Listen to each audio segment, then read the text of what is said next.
Olá meus amigos, tudo bem com vocês? Pastor José Francisco ou J. Silva, se vocês desejarem. Queridos, como eu sempre digo, prazer extraordinário estar de volta aqui no nosso canal pessoal, canal Pastor J. Silva, pois é, trazendo mais uma prévia de uma lição para vocês, pontuada aqui na nossa lição da CPAD.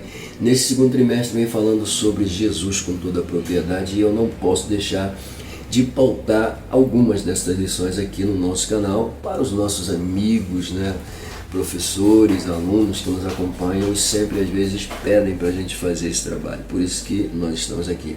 Mas antes da gente começar aqui a pontuar a lição, quero aqui externar meus agradecimentos, primeiro a Deus, depois a vocês que nos acompanham e, claro, dizer que a companhia de vocês me fortalece, mas quem fortalece o canal é aquele seu like. Então, se você já puder pegar esse dedo abençoado, já deixar um like, não é inscrito, se inscreva, acione o sininho, fique conosco. Vai ser um prazer ter a tua companhia aqui comigo até o final, pois é.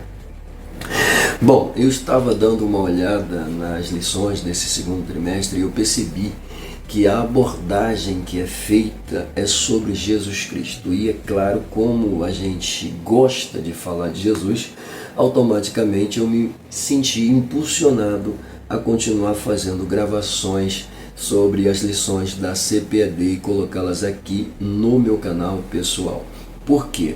Porque recentemente nós estamos fazendo um teste com uma nova revista. Pois é, estamos estudando uma revista oriunda da PEC, eu acredito que seja isso, porque a sigla é PSC, Programa Educacional Cristã Continuada. E essa revista ela traz para a gente, logo a que nós pegamos agora recentemente, ela traz duas cartas para serem estudadas. A primeira carta é a carta de Paulo aos Gálatas e a segunda é a carta de Paulo aos Efésios. Pois é, são duas cartas maravilhosas com ensinamentos salutares, mas como os que me acompanham aqui no canal não têm essa lição e nós desenvolvemos automaticamente aquela metodologia de aplicar sobre as lições da CPAD, claro, eu vou continuar fazendo isso para todos os nossos amigos e alunos que nos acompanham, professores, é claro, e para os professores da casa, se tempo eu tiver, eu faço uma gravação sobre essa daqui e coloco disponível aqui no nosso canal. Mas a princípio a gente vai tratar sobre a lição de número 3 hoje, lição essa maravilhosa que traz pra gente aí um título significativo, vai falar sobre a verdadeira adoração. E claro, quando a gente pontua essa questão da verdadeira adoração, automaticamente a gente já é levado para o Evangelho de João, no seu capítulo 4, versículos 23 e 24. Mas quem vai cunhar aqui o texto áureo é o versículo de número 24. Porém, independente disso, de posse desse título que margeia a verdadeira adoração, a gente tem duas temáticas para ser abordada na lição. A primeira delas é falar sobre a verdade, a segunda é falar sobre a adoração. Então essas duas temáticas fazem parte da nossa aplicação em relação a essa lição, Mas desde já te convido mais uma vez a permanecer aqui comigo, prepara o sofá, prepara a pipoca, chama a família, senta, porque nós vamos dar início então à nossa lição.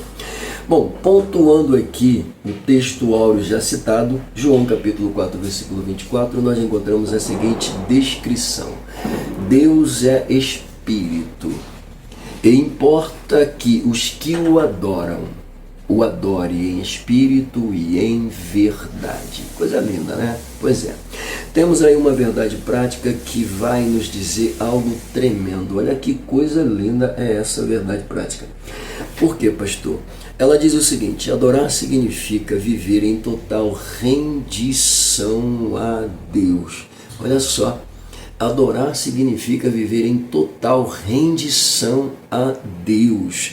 E ele continua dizendo, entregando-nos plenamente a Ele. Lindo demais isso aqui, Nos entregando por inteiro, pleno, totalmente a Deus por meio da adoração, haja visto que a mesma é uma forma de rendição pessoal de cada um em relação a Deus.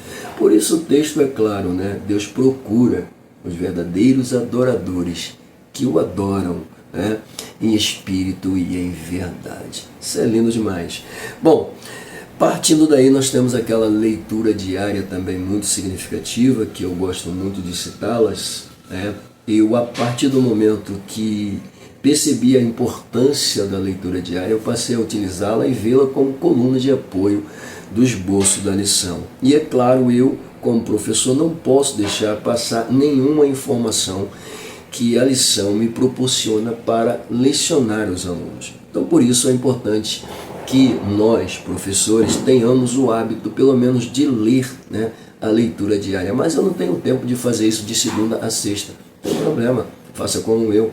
Quando vou estudar a lição, eu faço tudo de uma vez e automaticamente a gente já tira daqui lições extraordinárias. Só para você ter uma ideia, na primeira descrição pautada na segunda carta de Paulo aos Coríntios, capítulo 9, versículo 12, alcunhado aí a Filipenses, capítulo 2, versículos 7 e 30, a descrição que o autor traz para a gente na primeira leitura, que é na segunda-feira, tá?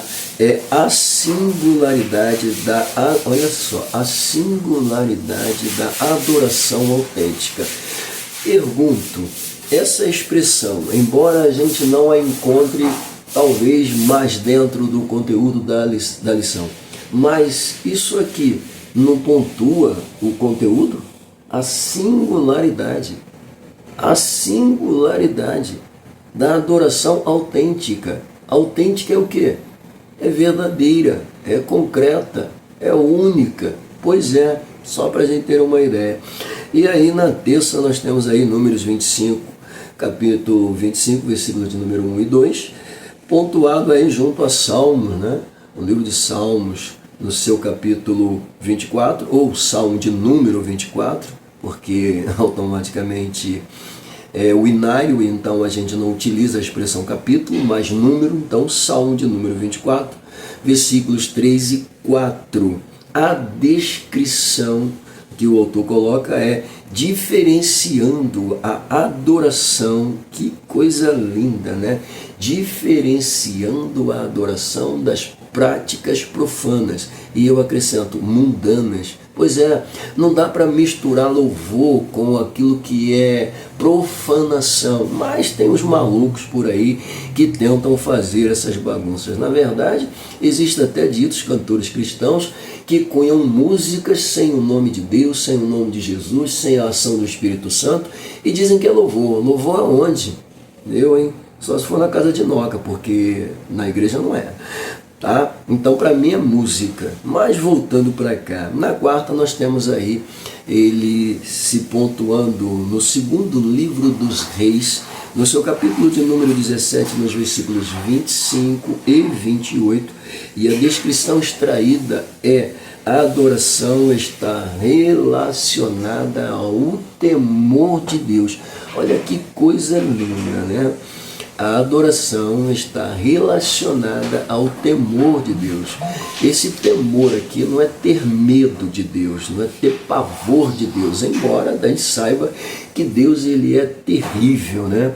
Ele é extremamente poderoso. A expressão que eu uso, terrível, aqui, não é no sentido da maldade, da crueldade, não.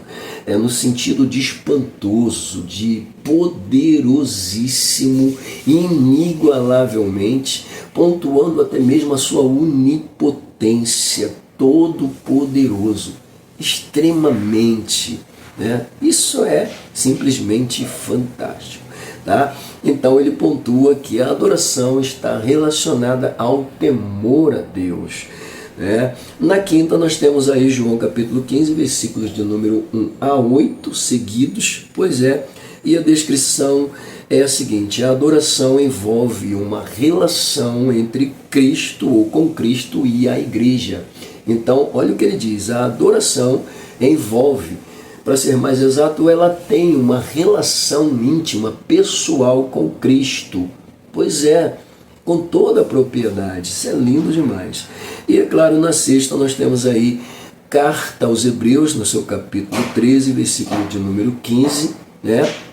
acompanhado de carta aos Romanos, capítulo 12, versículo 1, e, claro, a primeira epístola ou carta a Pedro, no seu capítulo 2, versículo 5. Ou seja, 3 referências bíblicas para alcunhar a descrição, pois é, o sentido da adoração no Novo Testamento. Poxa, somente isso? Sim. 3 versículos, ou melhor, 3 referências bíblicas, né, para ser mais exato, para falar sobre o sentido da adoração no Novo Testamento? Claro, a gente já pontua São Mateus capítulo 4, versículo de número 10, né? A gente sabe que a partir do versículo 4, literalmente o cão aparece para Jesus no momento que Jesus está sendo colocado no deserto para ser tentado. Logo no capítulo 4 ele aparece falando para Jesus transformar pedras em pão, porque ele poderia se ele quisesse, e Jesus automaticamente já diz logo de cara, né? Que nem só de pão vive o homem, mas de toda a palavra que sai da boca de Deus. Não satisfeito, pega Jesus, leva um pináculo e diz para ele: lança-te daqui abaixo, pois certamente os anjos vão te apoiar, vão te ajudar. E aí, o que Jesus diz para ele? Não tentarás o Senhor teu Deus. Mais uma vez, não satisfeito, leva Jesus a um monte, mostra todas as riquezas do mundo e reinos da terra e diz para Jesus: se tu se prostrar e me adorar, eu te dou tudo isso.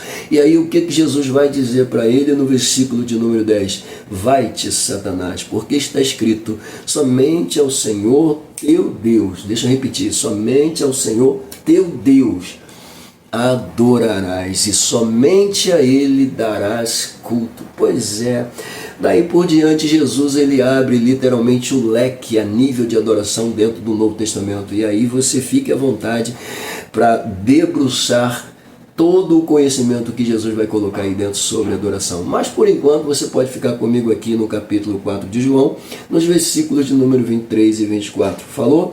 Bom, vamos para a última apresentação, que é João capítulo 4, versículos 23 e 24, que é no sábado, e a descrição ou ensinamento de Jesus sobre a adoração. Claro, versículo 23 e versículo 24 estão inseridos literalmente dentro da lição. O 24 chega até ser o texto áureo da lição.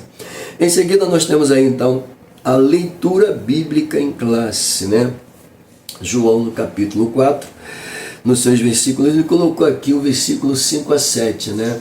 Vamos puxar um pouquinho, vamos colocar no versículo 4 a 7, pois é. Depois ele muda aí para o versículo 9, o versículo 10 e dá um pulo para o 19 e vai até o 24. Pois é, nós temos uma leitura muito boa, muito gostosa, que vai nos ensinar bastante. Eu tomei a liberdade já de pegar alguns desses versículos aqui e inseri-lo na minha aplicação de forma mais clara, mais coesa, né?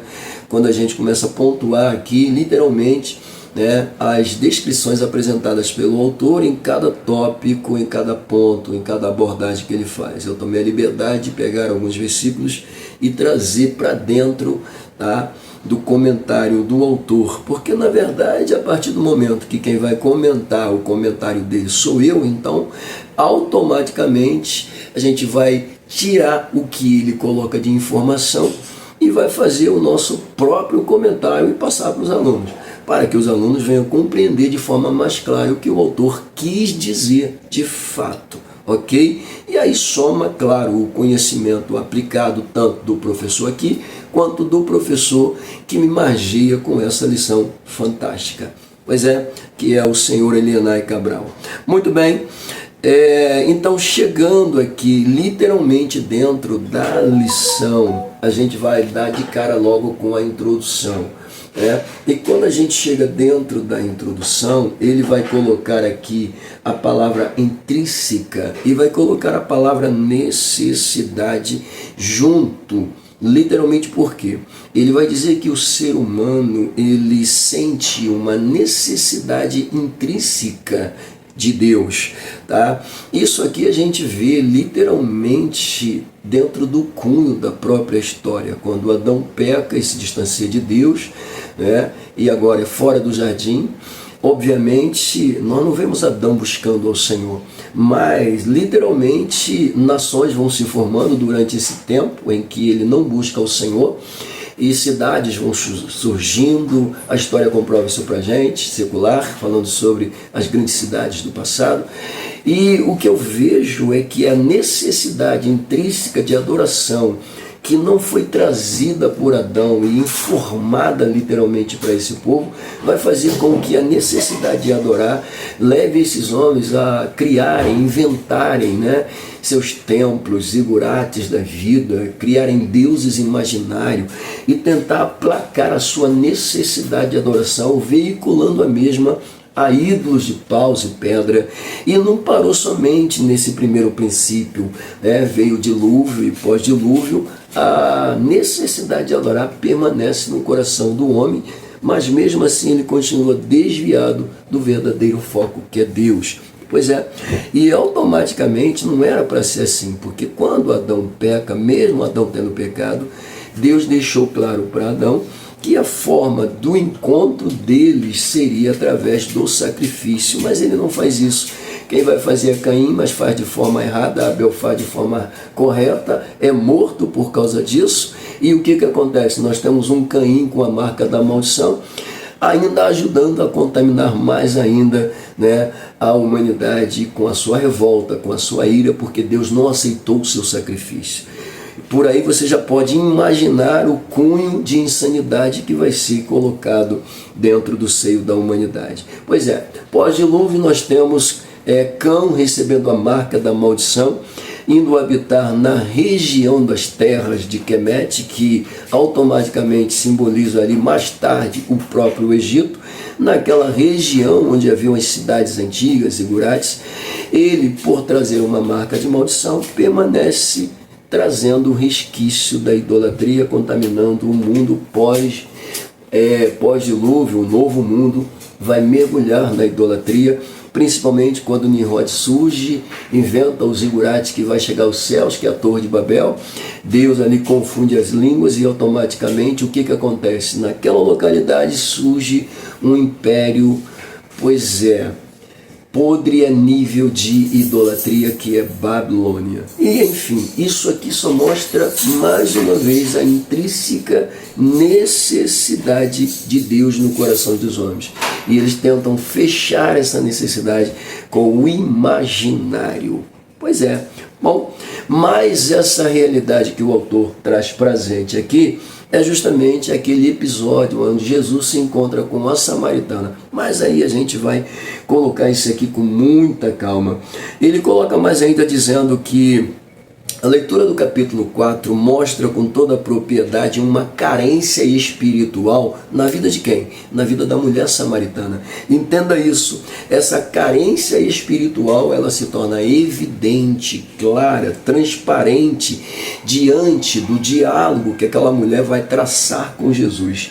Mas o autor deixa claro também que mesmo após esse diálogo, Jesus ele pontua com toda a propriedade, de forma bem simples, e a gente passa a entender que um relacionamento pautado, desenvolvido com Jesus, muda o conceito literalmente da adoração. Essa mulher vai poder comprovar isso. O pouco tempo que ela tem ali falando com Jesus, eu digo pouco tempo porque não durou um dia inteiro, mas o pouco tempo que ela tem de estar aos pés de Jesus, ouvindo literalmente, isso vai desenvolver nela literalmente o verdadeiro sentido de uma adoração real, e é isso que a gente vai ver dentro da lição. Fechando a introdução, a verdadeira adoração, ela é abordada por Jesus, e nos leciona, isto é, nos ensina literalmente os valores sobre a adoração verdadeira.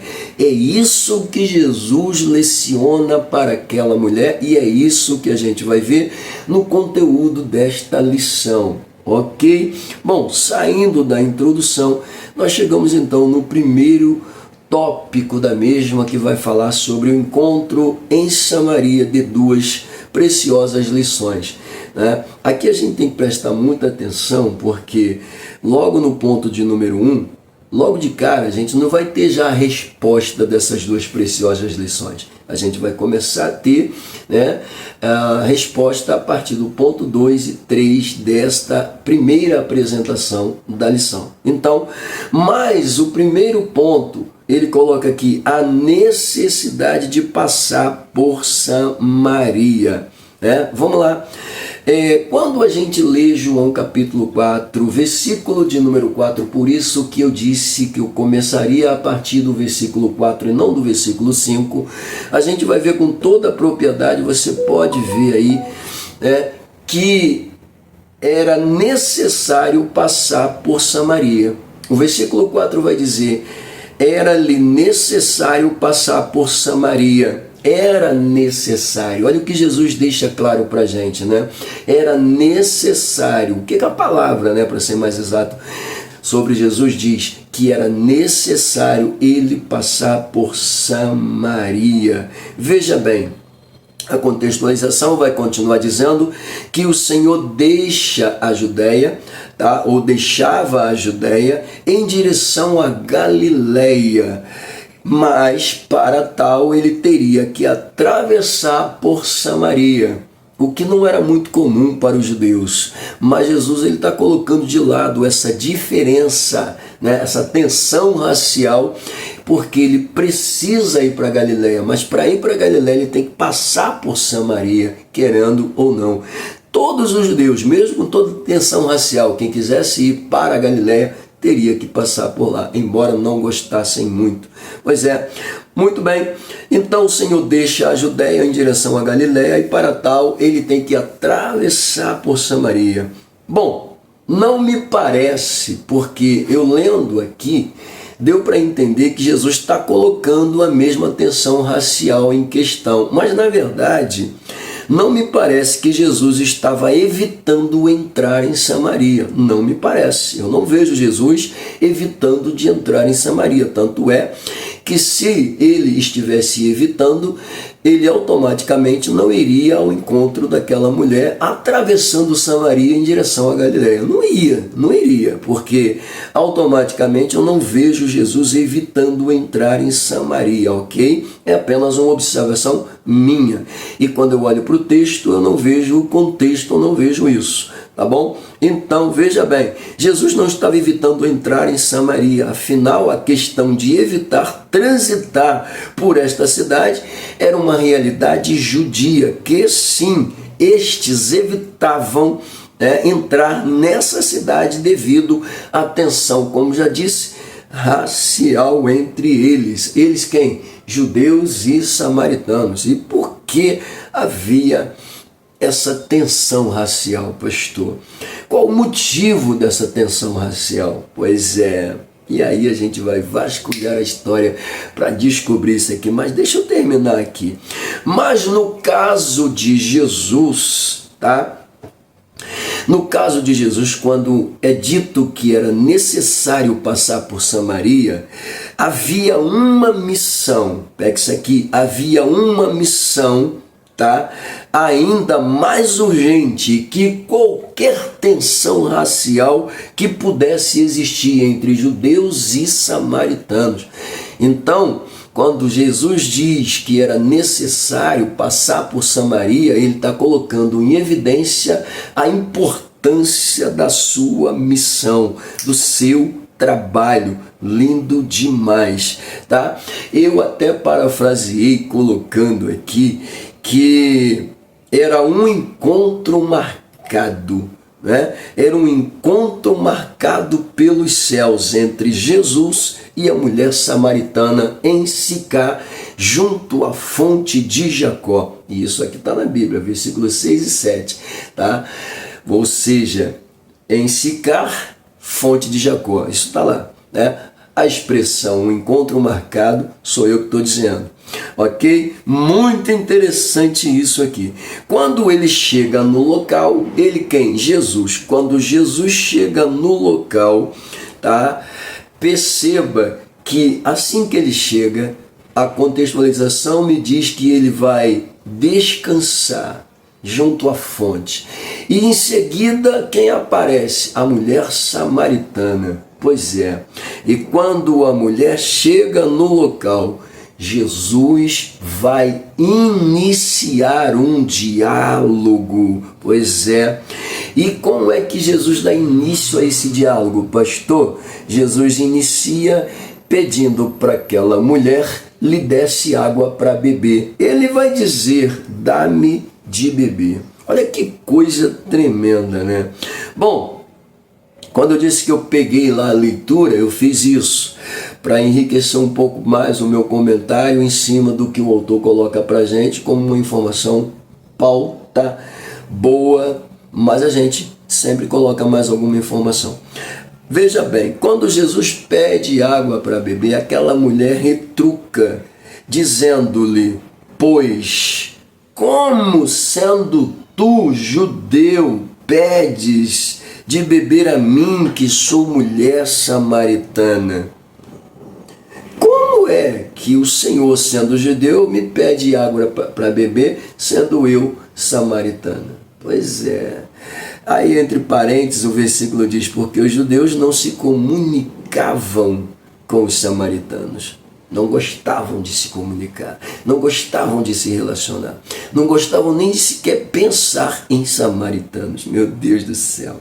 Bom, a resposta de Jesus vai colocar aquela mulher em xeque. É o que eu penso. Quando eu olho para a leitura e observo, eu vejo que a resposta de Jesus coloca aquela mulher em xeque. E ela vai responder dizendo: vejo que és profeta. Olha que coisa linda, né? Vejo que és profeta.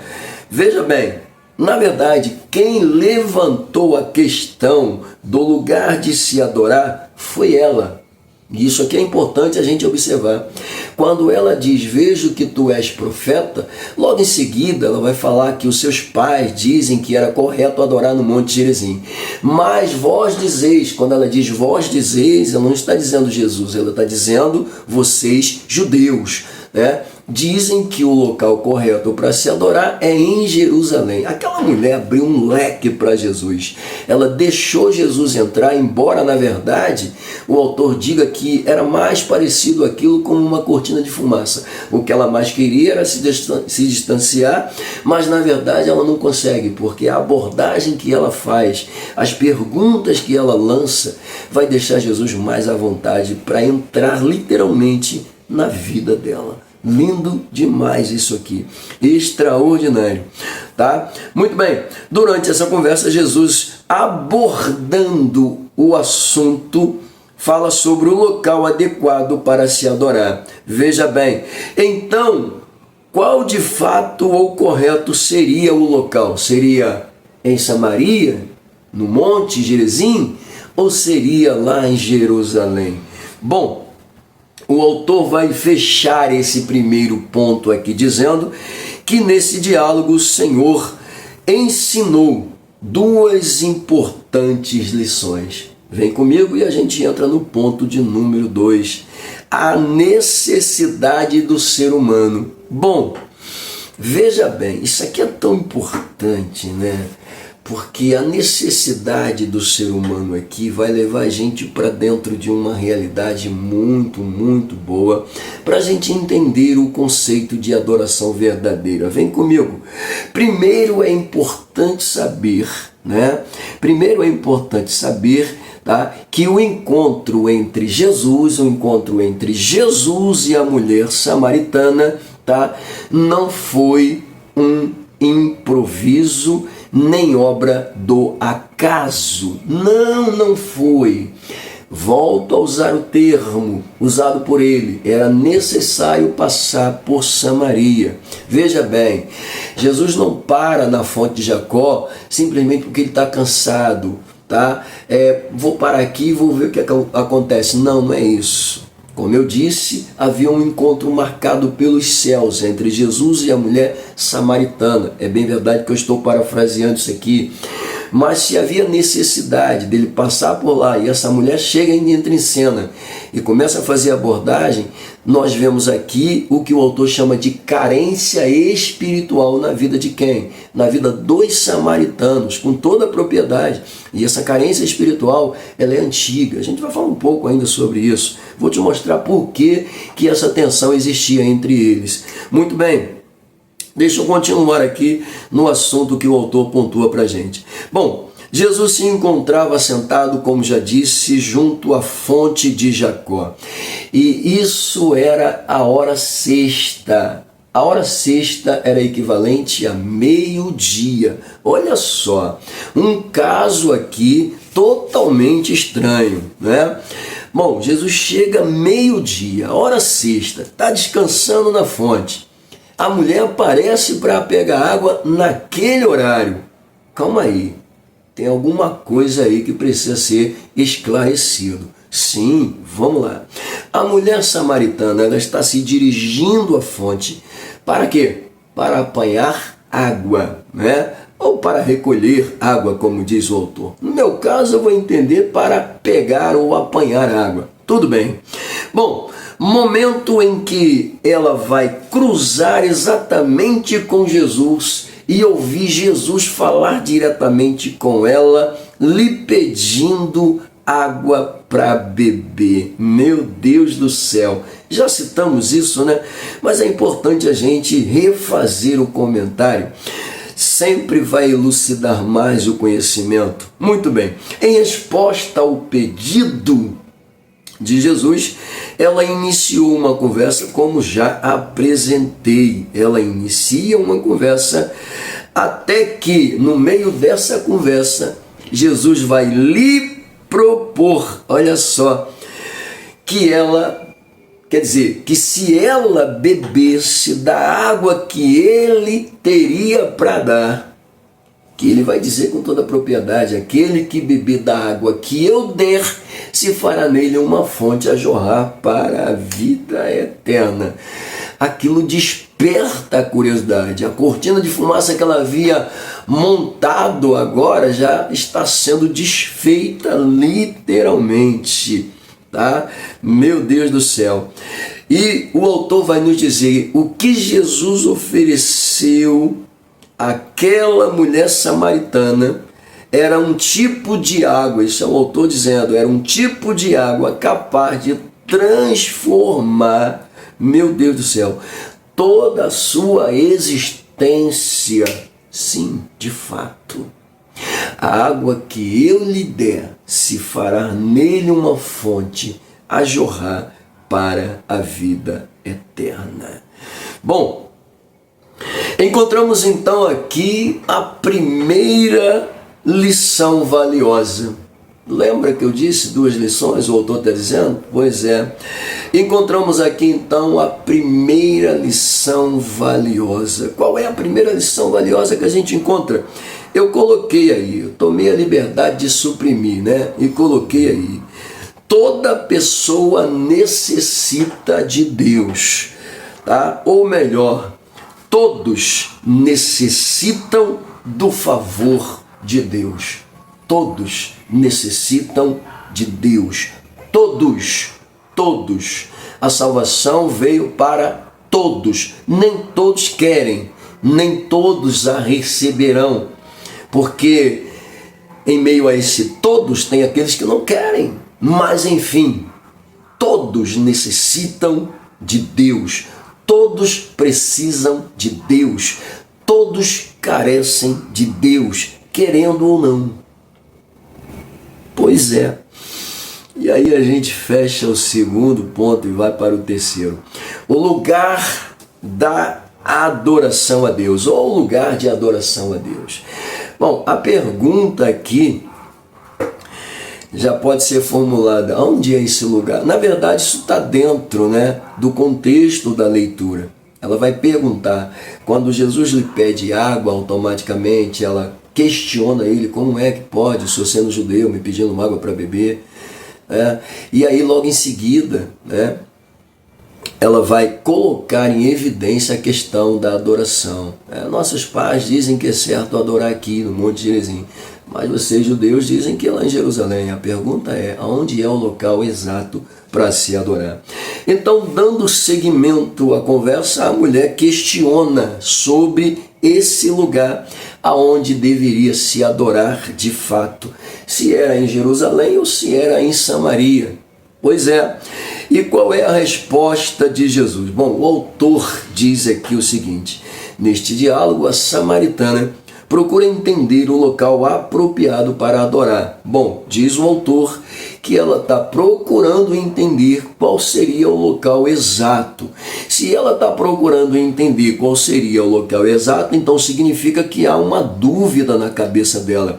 Será que o que eu estou fazendo é correto? Porque há uma interrogação. Meus pais dizem que é correto adorar no Monte Gerizim, mas os judeus dizem que é correto adorar em Jerusalém. Então há uma dúvida, literalmente, na vida dessa mulher. E certamente a dúvida dela era a dúvida de todos. Porque, querendo ou não, ela sendo samaritana e sendo desprezada pelos judeus, tá? Ela descendia também da nação israelita. Ela descendia da nação israelita. E quando eu falo da nação israelita, eu estou aqui acunhando literalmente as 12 tribos. Ela descendia literalmente de Israel, ou Jacó descendia dele. Então ela era israelita, habitante de Samaria.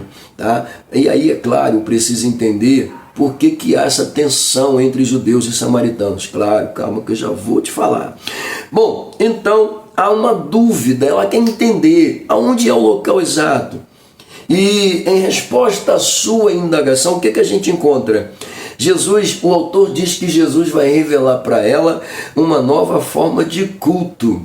Bom, se eu pegar esse argumento dele aqui, eu posso voltar lá para São Mateus, no capítulo 4, lá no versículo 10, e entender que quando ele manda o cão embora, dizendo que somente ao Senhor seu Deus adorarás e somente a ele darás cultor, que é uma ritualística de adoração veiculada e voltada para Deus. A gente vai ver mais no final sobre essa questão do culto.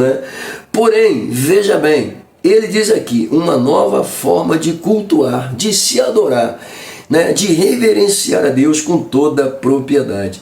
E, é claro, faz-nos entender, assim como ela, que esta adoração não era exclusiva nem de judeus, nem de samaritanos. Não há exclusividade aqui nos locais apresentados, somente para judeus, somente. A ideia era essa. Os samaritanos tinham como exclusividade os montes. Jerusalém tinha como exclusividade o próprio templo, a própria cidade de Jerusalém. Quer dizer, os judeus em Jerusalém tinham como exclusividade a cidade de Jerusalém. Melhorou, E automaticamente isso aqui gera esse cheque, gera essa dúvida, gera essa questão. E Jesus, olha só, isso aqui automaticamente não é exclusividade nem de um nem de outro. É só ler o contexto que você vai entender de forma mais clara. Bom, na realidade, o que a gente aprende aqui?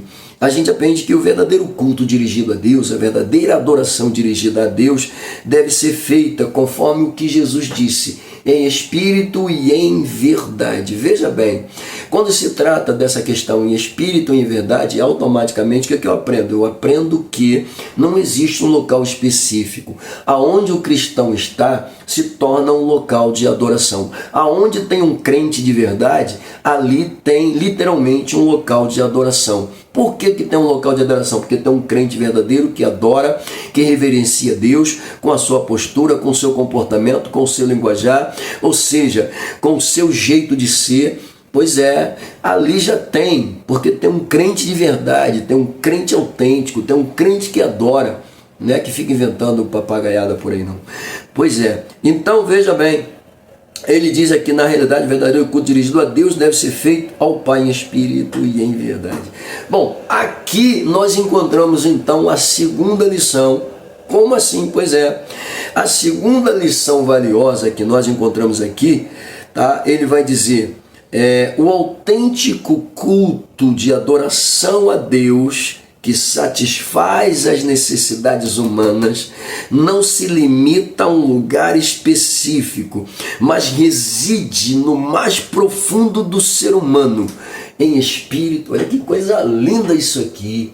Não exige um local específico. Não, eu só posso adorar se eu estiver dentro da sede da Adelve, aquele templo lindo, bonito. É ali que eu adoro, é somente ali que eu consigo adorar. Não, querido. Ali é a continuação da tua adoração, não.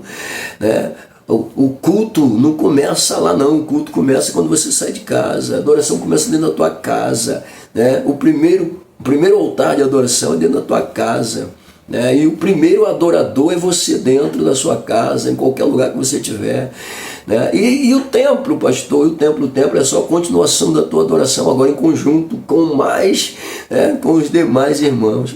Que é isso, gente. Mas é bonito adorar no templo? Claro que é bonito adorar no templo, mas quem tem tempo para adorar no templo também adora em casa, adora na rua, adora no trabalho, sai de casa já adorando, chega na igreja como já tomado pelo sentido real, verdadeiro, autêntico da adoração e se deixa levar, né, pelo agir sobrenatural de Deus. Então essa é a segunda lição. Bom, e sim, você falou muito sobre a questão da tensão, né, entre judeus e samaritanos. Me explica isso aí. Sim, vou te explicar. A gente precisa, claro, pontuar um pouco da história. E talvez isso aqui venha demandar um pouquinho de tempo. Bom, o contexto histórico entre samaritanos e judeus vai se desenvolver no Reino do Norte. Lembra daquele princípio da divisão de Roboão? Pois é.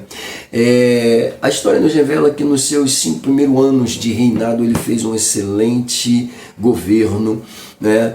Não esqueceu de Deus, não esqueceu dos preceitos, mas depois de 5 anos ele resolve automaticamente ignorar o conselho dos anciões e partir para o conselho dos amigos, ocasionando uma carga pesada no reino, levando o mesmo a se dividir, né, entre Reino do Sul e Reino do Norte. No Reino do Sul, Judá e Benjamim, governado por ele, e no norte, um novo rei é levantado. Jeroboão, se não me foge a memória, assume o governo no norte. E aí o que esse cara faz? Olha só, ele toma a iniciativa de colocar na cidade de Samaria, instituindo a mesma como capital do Reino do Norte, assim como Jerusalém era a capital da Judéia. Ele coloca lá em Samaria um bezerro de ouro, e lá nos altos montes, pois é, nos locais de sacrifícios, ele também coloca outro bezerro de ouro. Pois é. E o que acontece? Acontece que a ideia dele era justamente impedir que os israelitas do norte viessem para Jerusalém adorar no templo, porque isso desagradava ele como rei. E aí os descendentes israelitas que estão no norte, a saber, as 10 tribos do norte, estão desviadas de Deus nesse princípio. Como se não bastasse, Judá e Benjamim aqui no sul, governada por Roboão, vai tomar a mesma iniciativa de idolatria, vai bagunçar a hegemonia. Mas Judá sempre tinha aquela oportunidade de acertar e voltar, acertar e voltar. Pois é, no norte não tinha isso não. O norte ficou desviado literalmente, até que foi literalmente derrotado pelos assírios. Foi derrotado. Houve um momento que eles se acharam tão ávidos, tão poderosos, né, no Reino do Norte. Algumas nações até pagavam tributo, eles estavam poderosíssimos no norte, estavam avançando com tudo. Aí a Síria se levanta, calma aí, esse povinho está muito folgado. E na verdade Deus está levantando a Síria, né, para ser seu carrasco, seu algoz, literalmente colocar ordem na casa, já que eles não queriam, né, não ouviram profetas como Elias, por exemplo. Não tem problema não. E aí a Síria entra, derrota os israelitas e arranca eles da sua terra, literalmente, tá? Simples assim. Tem mais informação, caso vocês queiram, sobre esse assunto. Ele é muito importante, nos ajuda a elucidar o entendimento, né, dentro das questões do Novo Testamento. Às vezes você não sabe por que havia uma guerra entre judeus e samaritanos, por que eles se odiavam, qual o sentido disso? E aí, erroneamente, você acaba pregando sem saber o verdadeiro sentido. Só que agora você sabe, né? O que aconteceu foi que o Reino do Norte, desde o primeiro ato da divisão, estava automaticamente desviado de Deus. Mas chegou um tempo de prosperidade, cresceram avassaladoramente, né, ao ponto de se acharem os bambambãs daquela região. E aí Deus permite que a Síria, né, venha, se lance sobre eles e os leve para dentro da sua terra, automaticamente.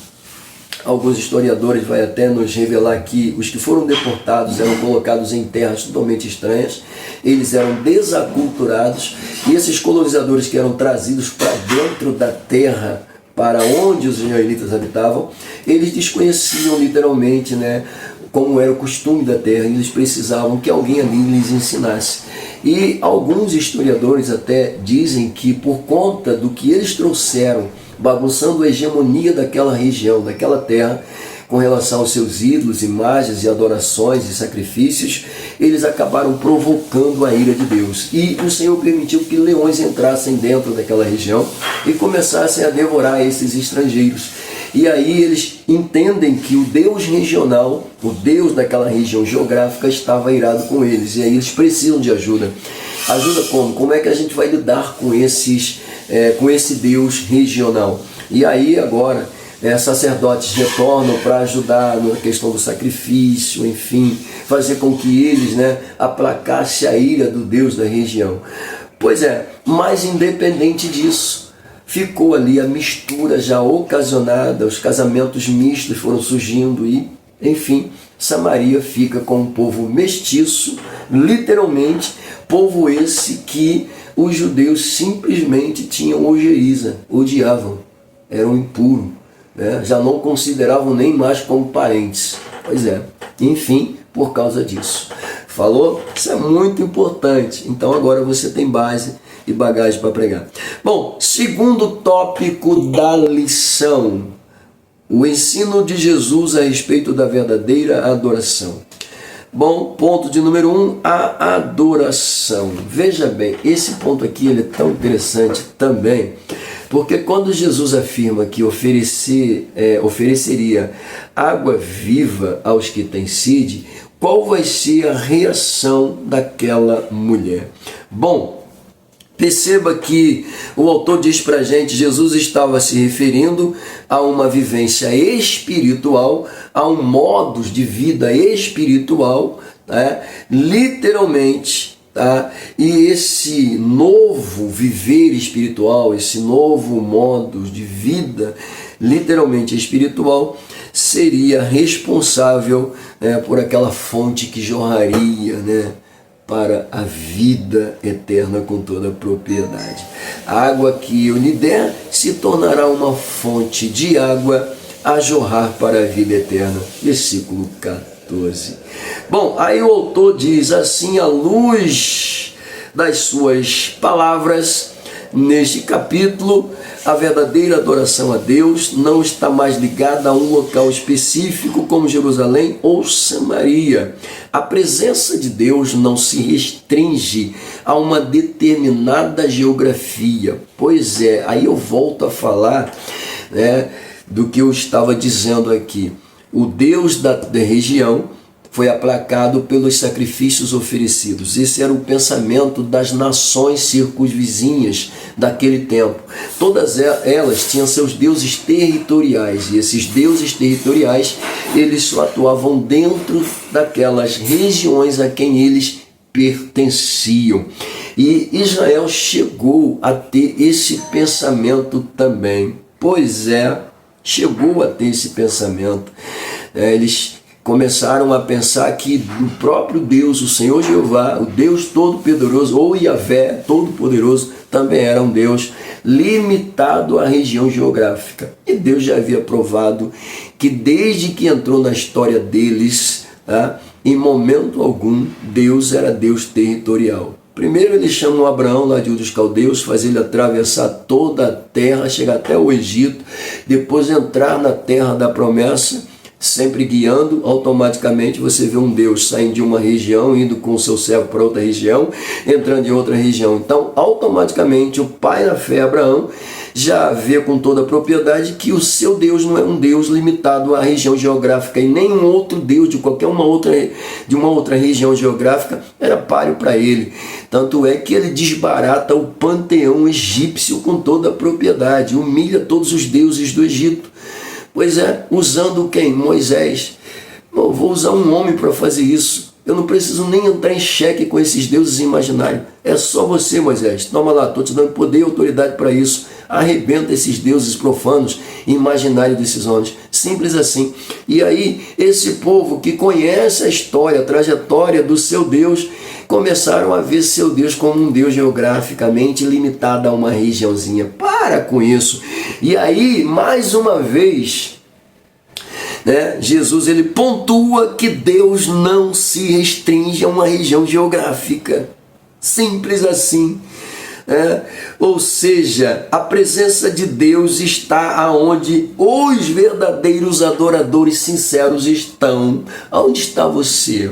Você está adorando aonde? Tá morando lá no pico da montanha? Pois é, lá Deus também está. Tá lá não sei aonde, na região não sei de onde, Deus está lá também contigo.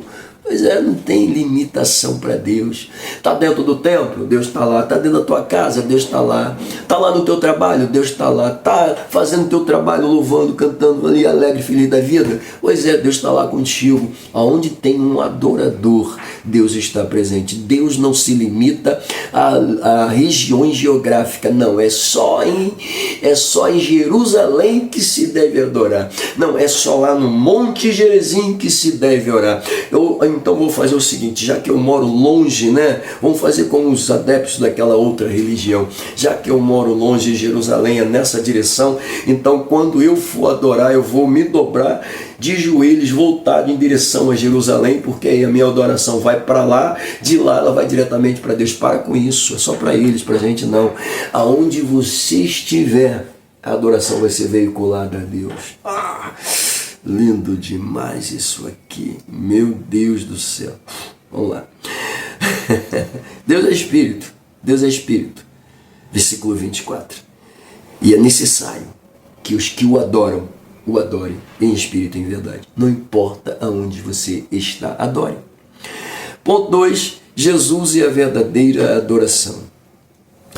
Bom, aqui o autor traz, ao questionar Jesus sobre o local de adoração, capítulo 4, versículos 20 e 21, a mulher samaritana vai ter uma revelação, diz o autor, que lhe permitiu entender. Na verdade, ao questionar Jesus sobre o local, e quando Jesus começa a explicar para ela que chegaria o tempo, que nem mesmo em Jerusalém ou lá no monte, chegaria o tempo que nem nesses lugares eles adorariam. Olha só, é o que Jesus está dizendo, não é o local específico. E ela entendeu o que Jesus estava dizendo. Ela compreendeu o sentido da verdadeira adoração. Ok? Isso aqui é muito interessante. Jesus ele pontua com toda a propriedade dentro dessa apresentação que a adoração a Deus ela precisa ser genuína. Genuína. E é tão genuína que ele até pontua aqui, o autor pontua até uma ilustração, para nos lembrarmos do Calvário e do sepulcro. Após a sua morte, a obra realizada se tornou tão fundamental para a adoração de todos os cristãos que, embora os locais físicos do Calvário e do sepulcro vazio possam não ter grande significado por si mesmo, a lembrança da obra realizada nesses lugares ultrapassa qualquer noção geográfica. O impacto dessa obra abrange a todos, por isso automaticamente o cristão adora em qualquer lugar que ele está, lembrando daquele grande dia que um inocente foi levado ao Calvário, que um inocente foi sepultado. Mas sabe o que eu acho interessante nisso aqui? É que qualquer líder religioso que você for lá procurar os seus restos mortais, eles vão estar lá pautados, registrados nos seus túmulos. Mas quando você vai lá em Jerusalém e procura saber sobre o túmulo de Jesus, você encontra um sepulcro vazio e escrito, ele não está aqui. Lindo demais. Por isso nós adoramos, por isso nós nos rendemos. O simples fato de conhecer Jesus nos leva a esse nível de adoração tão verdadeira, tão autêntica, tão real, que a gente adora dentro de casa, dentro do ônibus, no trabalho, na igreja, onde a gente estiver, a gente adora, a gente adora, a gente adora. Bom, e é claro, ele vai falar sobre a Santa Ceia. A Santa Ceia também é um momento especialíssimo de adoração, literalmente. Logo para quem não gosta de falar nem um pouco sobre Santa Ceia. Bom, A verdadeira adoração é uma pauta que ele coloca para a gente. A mulher levantou uma questão teológica, levantou sim. E como a gente já viu, a tensão entre judeus e samaritanos acabava colocando em xeque a vida de muitos dos samaritanos. E essa mulher é uma prova concreta sobre a dúvida que ela tinha. E Jesus vai esclarecer isso com toda a propriedade. É aqui, nesse ponto de apoio, que a gente vê o autor dizendo que a pergunta da mulher era como uma cortina de fumaça que tinha a finalidade de manter Jesus longe da mais profunda necessidade dela. E quando a gente fala da necessidade dessa mulher, meu irmão. Bom, Jesus então ele vai conduzir a conversa, diz o autor. Ele conduz a conversa, tá? E ela chega a um ponto mega super importante, que é justamente o local da adoração. Na verdade, a mulher, quando ela faz isso, Jesus ele vai falar sobre o local da adoração. Tá? Isso aqui é muito importante você observar, e aí a gente chega então no tópico de número 3, a adoração bíblica. Vamos lá. Bom, ponto 1, conceito bíblico de adoração. Aqui ele vai trabalhar com algumas palavras que vão nos ajudar sobre esse conceito de adoração. A primeira palavra que ele utiliza, tá, ela deriva do hebraico ishtarawah, né, que transmite a ideia de manifestar um temor reverente, admiração e respeito característico de adoração. Olha que coisa, a palavrinha, né? Top, né? Ishtarawah transmite a ideia de manifestar um temor reverente, admiração, respeito. Os verdadeiros adoradores, eles manifestam no momento que estão adorando temor, reverência, admiração, respeito ao Deus Todo-Poderoso. Coisa linda demais. Bom, já no grego, a palavra utilizada, ele traz para a gente, é proskuneu. Tá? Proskuneu, automaticamente, tem uma outra palavra que ele coloca aí, né, utilizadas para adoração, é latreia e proskuneu. A palavra latreia, né,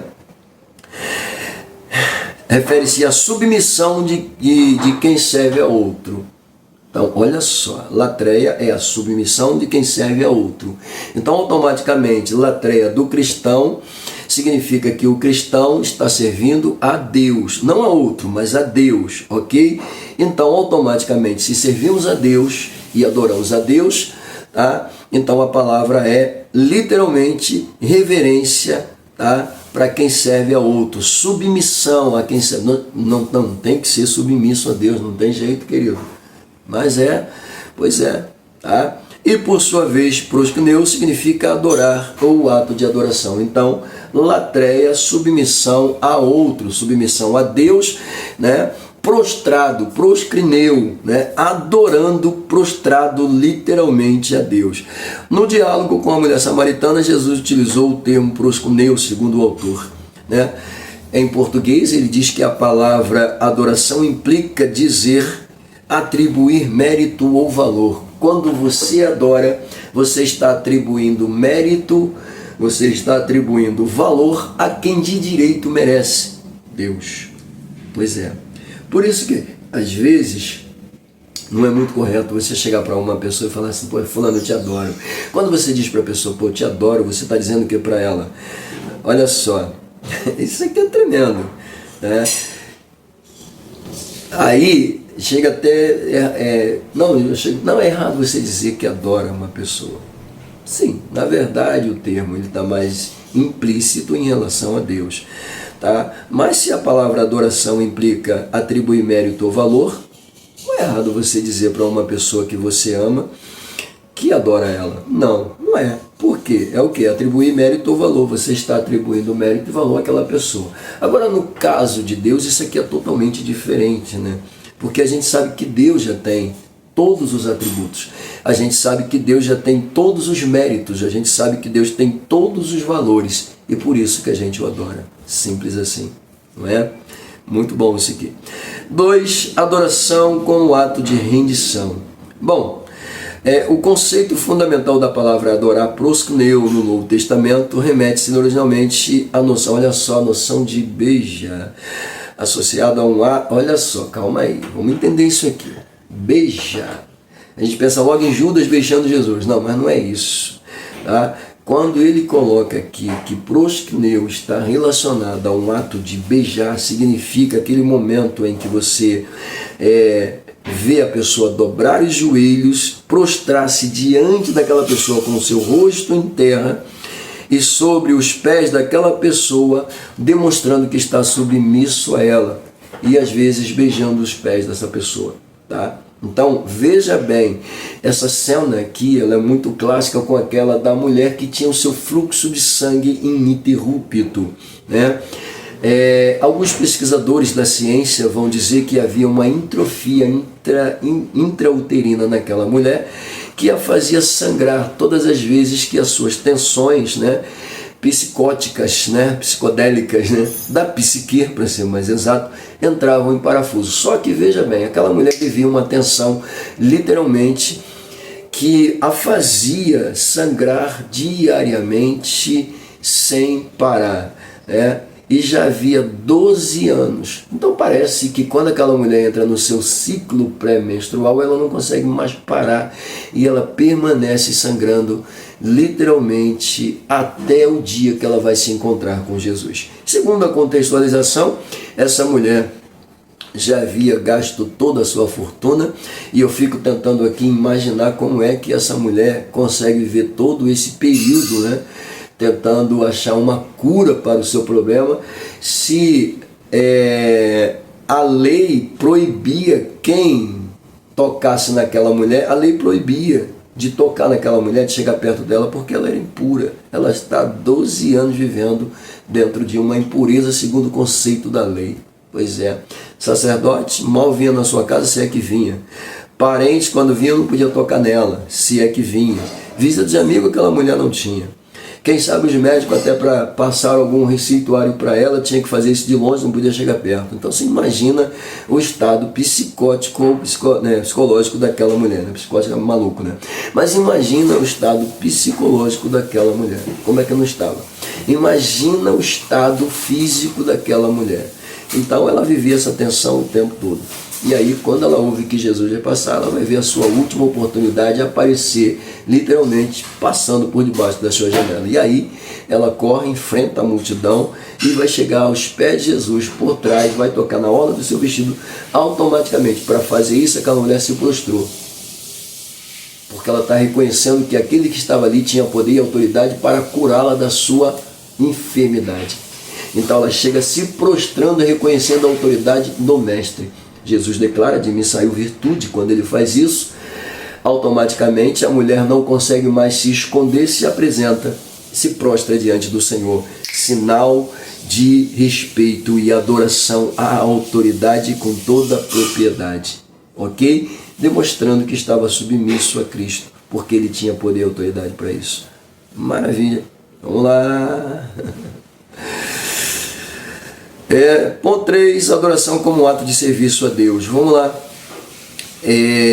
O serviço a Deus está profundamente associado à adoração. Esse é um ato espontâneo. Vamos lá, calma aí, vamos lá. Serviço de adoração. Adoração, aqui Jesus pontua, deve ser algo espontâneo. Não deve ser algo que você não deve fazer por obrigação. Você tem que fazer de espontaneidade, de livre coração aberto. É esse tipo de adorador que o Senhor está investigando, que o Senhor está sondando. Quando a gente usa a palavra, literalmente, a gente utiliza a palavra procurar, proveniente das raízes originais usar, nós encontramos o investigar. A palavra está relacionada a procurar e investigar. Só que veja bem, quando Jesus diz que Deus procura verdadeiros adoradores, significa dizer que Deus está sondando os corações. Porque o procurar de Deus não é como o meu e o seu. A gente não vê, a gente sai caçando, Deus está vendo já. Então Deus, ele sonda você por dentro. Esse sondar aqui, literalmente, é o investigar de Deus, é o procurar de Deus. literalmente com toda a propriedade. Falou? Então a adoração deve ser algo espontâneo, tá? Que reconheça a soberania de Deus com toda a propriedade. E aí o ponto 4, uma experiência interior de adoração. Bom, aquela mulher, voltando para ela pôde literalmente vivenciar uma experiência interior. Quando Jesus disse que daria água, né, para aqueles que lhe pedisse, o que essa mulher vai fazer? Ela vai literalmente pedir água para Jesus. Vamos lá, a gente chega aqui, vamos dar uma olhada na leitura, só para a gente ver isso aqui com calma. Disse-lhe Jesus, vamos lá, vejo que és profeta, tal. Vamos lá. Vós adorais o que não sabeis, nós adoramos o que sabemos, porque a salvação vem dos Deus. Mas a hora vem que os verdadeiros adoradores adorarão o Pai em espírito e em verdade, porque o Pai os tais assim o procura. O Espírito, Deus é Espírito, importa que os tais o adorem. Quando Jesus fala sobre essa questão, a mulher automaticamente ela vai querer provar dessa água. Mas veja bem, a medida do diálogo de Jesus com ela já está colocando ela diante dessa oportunidade de provar da água viva que era Jesus com toda a propriedade. Tá? E assim a gente termina. Eu agradeço em nome de Jesus. Eu acho que